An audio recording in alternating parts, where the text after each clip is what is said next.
In our previous episode, we saw Moses entering the cloud on top of Mount Sinai, and he is there for 40 days and 40 nights, a number that shows up quite a few times in the Bible. Exodus 25 and 1, and the Lord said to Moses, 25 and 2, speak to the Israelites that they take for me an offering from every man who gives it willingly and ungrudgingly with his heart. You shall take my offering. So here we have the taking up of an offering for the Lord. We see that God only wants what's from the heart. He doesn't want something that you're going to regret giving him, something that you're hesitant to give him, something that you're holding back, that it's like, well, I kind of want to give him this, but, I kind of need it, and I don't know, and Moses up there, he's looking cool. You get the peer pressure going on, my neighbor, and then you're begrudgingly giving. God's not really a fan of that. He only wants what you're willing to give. He doesn't want to take what you're not willing to give. Exodus 25 and 3. This is the offering you shall receive from them: gold, silver, and bronze. 25 and 4. Blue, purple, and scarlet stuff, and fine twined linen and goat's hair. 25 and 5.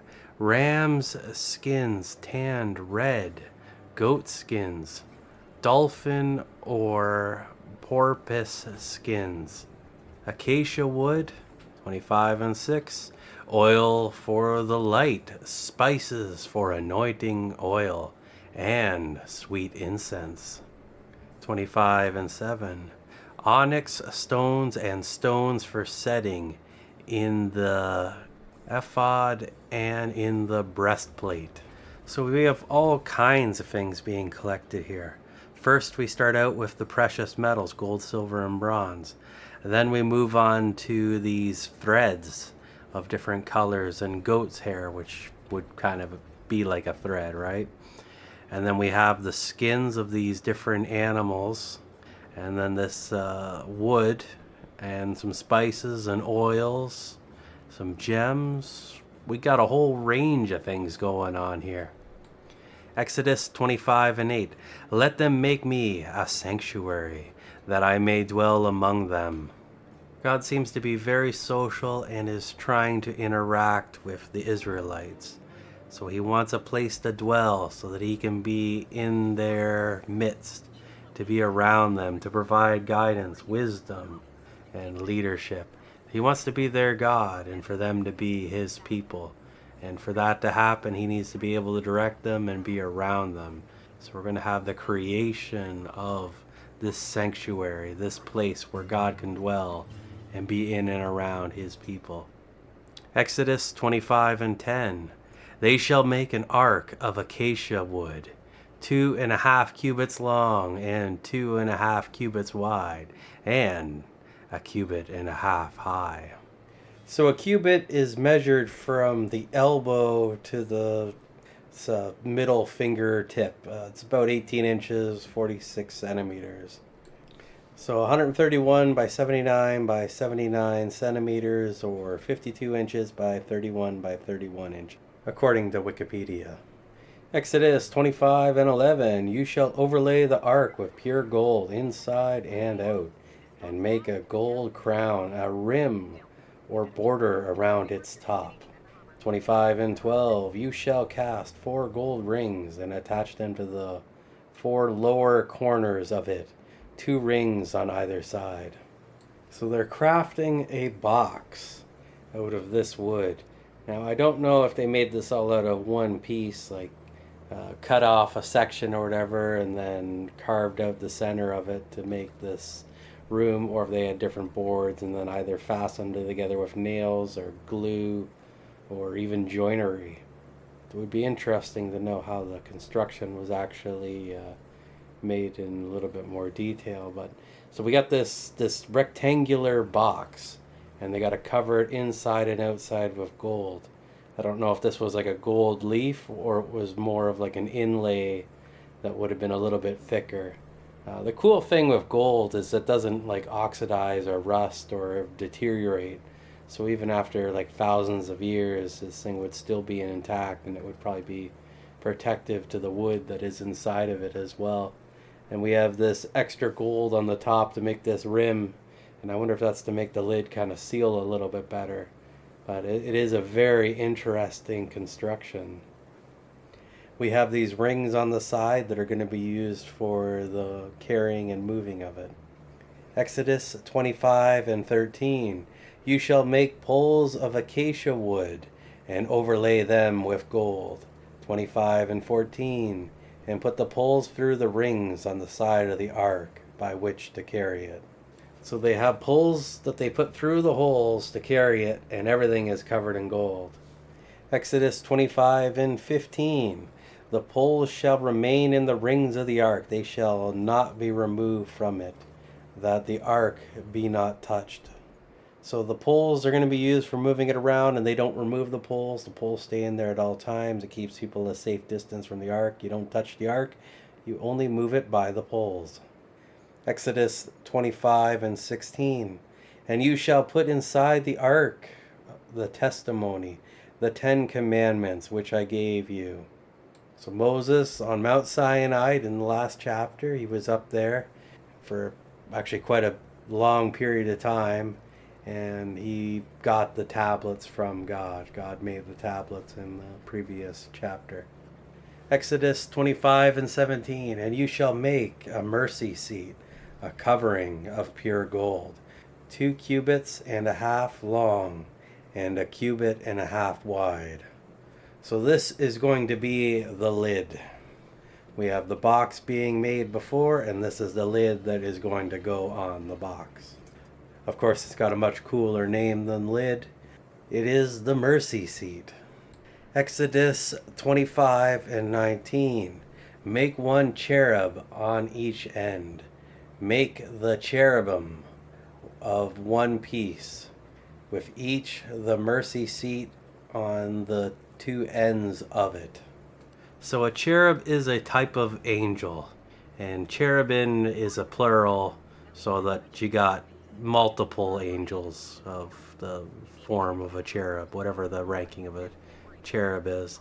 When Moses was on the mountain for 40 days and 40 nights, when he went into that smoke in the center there, when he was talking to God, I wonder if there was some communication that he was receiving instructions on how to build this object that we're looking at right here.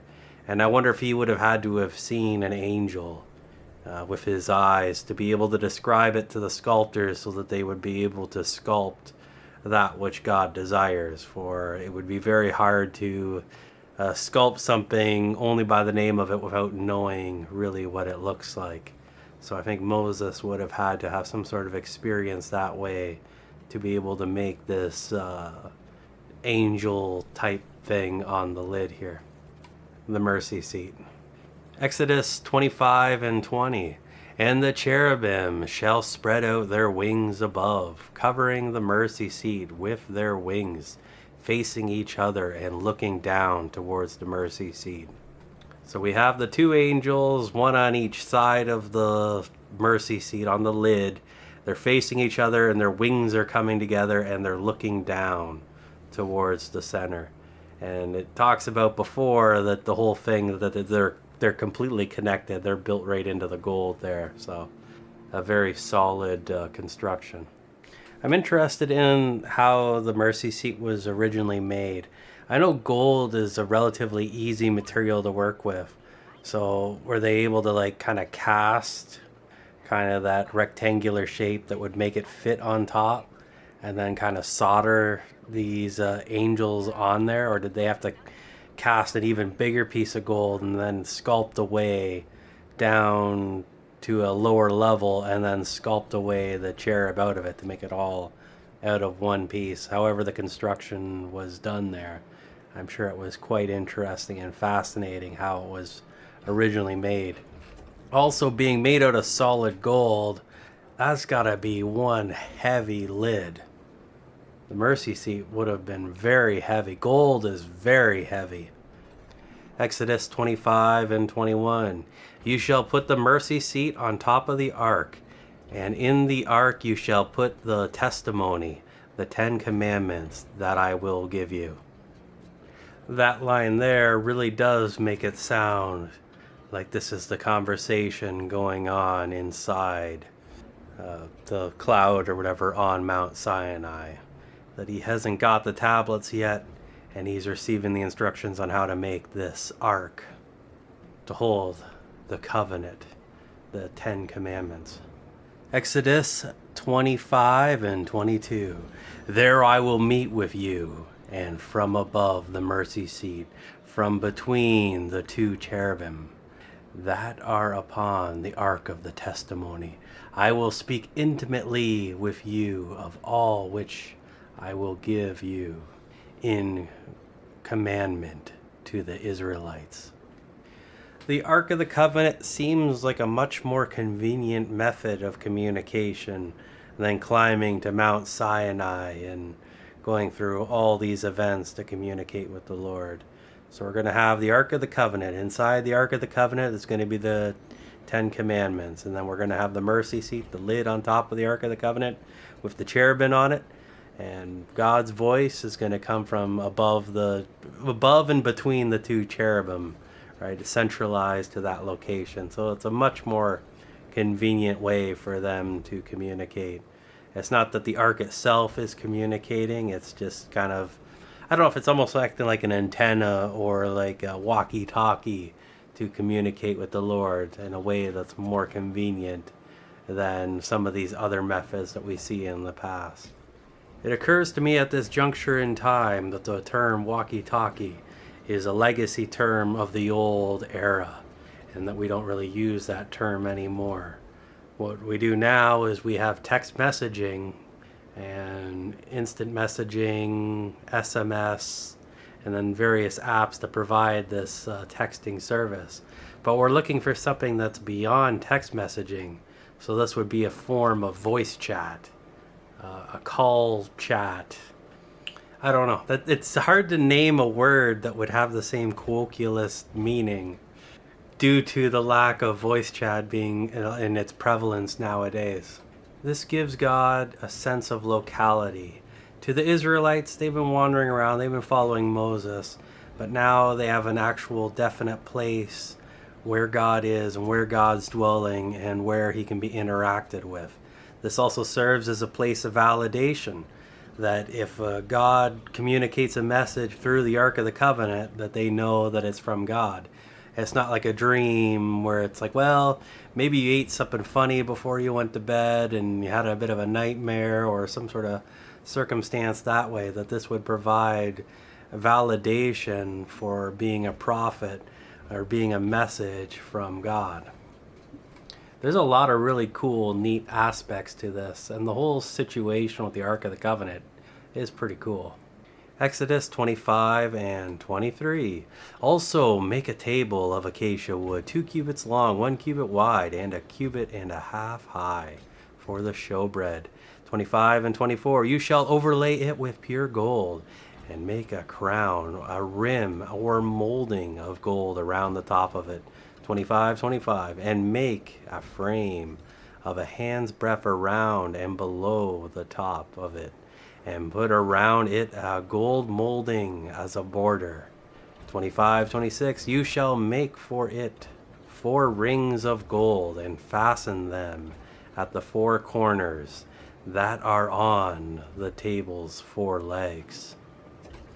So here we have a table being described, and this is the table of showbread. This is another artifact that has a very specific use and purpose, and we're going to see a lot more of it later on when we run into the tabernacle and how that works, how that's set up, and the symbology behind it, and what that has to do with the New Testament and Jesus. So for now, we have a table that is of a particular size, 2.3 meters by 1.1 meter by 1.7 meters, 8 feet by 4 feet by 6 feet. So it's a pretty standard size table, I would say, a good size. Exodus 25:27. Close against the frame shall the rings be, as places for the poles to pass to carry the table of showbread. 25:28. You shall make the poles of acacia wood and overlay them with gold, that the table may be carried with them. So the Ark of the Covenant and the Table of Showbread, they hold a lot of similarities. Made out of the same kind of wood. They're both covered in gold, and they both have rings on them, and then they use these poles made out of the same wood, coated in gold, covered in gold, to move them around. The difference between the Table of Showbread is that the poles can be removed. They can set them aside. So they could take the table, they could set it down somewhere, and then they could take the poles away. And then they put like the bread on there or whatever, and then they're good, right? Like, it's not something that can't be touched. The Ark of the Covenant, don't touch the Ark of the Covenant. It's not going to end well. We'll see later on some people that get involved with the Ark of the Covenant, and it doesn't end very well for them. But the Table of Showbread, it's a little different, but it's in the same form and fashion as the Ark, that they're similar in a sense, but different and distinct in another. And when we get into the symbology of the tabernacle, a lot of this will make more sense. But right now, we're just going through the physical construction of the Table of Showbread and the physical construction of the Ark of the Covenant. Exodus 25:29. And you shall make its plates for showbread, and cups for incense, and its flagons and bowls for liquids in sacrifice. Make them of pure gold. So not only is God specifying the type of table to be made, but he's also specifying what needs to go on it and how to make those things and what the specifications of them are. Exodus 25:30. And you shall set the showbread, the bread of the presence, on the table before me always. So we have the table, that once it's made, it's going to have this plate on there, and there's going to be showbread on it always. I guess if the bread goes bad, they replace it, or they replace it periodically to prevent the bread from ever spoiling. That is just a constant thing, that there's always got to be the showbread on the showbread table.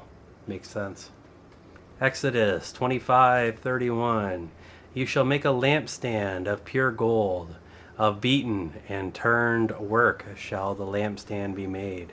Both its base and its shaft, its cups, its knobs, and its flowers shall be made of one piece with it. 25:32. 6 branches shall come out the sides of it, 3 branches of the lampstand out of the one side, and 3 branches out of the other side. So this lampstand has a central pillar, and it's got 3 branches on each side. So it looks very similar to that Jewish style of Hanukkah lamp. Just think of that, but in all gold and more ornate and decorated and fancy. Exodus 25:33. 3 cups made like almond bosoms, each with a knob and a flower on one branch, and 3 cups made like almond bosoms on the other branch, with a knob and a flower. So for the 6 branches coming out of the lampstand. Well, that certainly sounds complicated. I do recommend looking this thing up, the lampstand of the tabernacle, and you can see a picture of an artistic rendition of it. For the way this is written, I don't know. It seems kind of confusing to me. It's very specific in its design. Exodus 25:34. And on the center shaft itself you shall make 4 cups like almond bosoms, with their knobs and their flowers. 25:35. Also make a knob on the shaft under each pair of the 6 branches going out from the lampstand, and 1 piece with it. 25:36. Their knobs and their branches shall be 1 piece with it. the whole of it one beaten work of pure gold. 25:37. And you shall make the lamps of the lampstand to include a seventh one at the top of the shaft. The priest shall set up the 7 lamps of it, so they may give light in front of it. 25:38. Its snuffers and its ashtray shall be of pure gold. 25:39. Use a talent of pure gold for it, including all these utensils. 25:40. And see to it that you copy exactly their pattern which was shown you on the mountain. So this is a very interesting lampstand. It's got the central pillar and then the 2 branches, and then we have all this decorative stuff with these almond bosoms. Not entirely sure what they look like, but if you see that artistic rendition, maybe that'll clear some of that up. I mean, unless we saw the thing in reality, we don't really know how exactly it was made. We're just following these descriptions here written in the book of Exodus, but when it would have been initially made, there would have been more details of the construction, but it would be too much to fill the Bible with, and yeah, we don't need 100 pages on how the lampstands were made. But the guys building them back in the day, fashioning them, they would have needed all that detail to make them just the way that God desired. And we have the description here of being made out of a talent of gold. A talent is a measurement of weight in the old world. There were several different variations of the talent, all kind of around the same place, 57 to 71 pounds, 26 kilograms to 32 kilograms, somewhere in there may be the weight of this talent that was used. So a very heavy lampstand nevertheless. So this chapter was mostly about the creation of these different objects and artifacts and relics for further use down the road in the Old Testament. And some of them are quite interesting, and we get to learn more about them the further we go, and what is their meaning and spiritual meaning and symbology and how that all relates to everything in the long run. So we'll look at this more later on.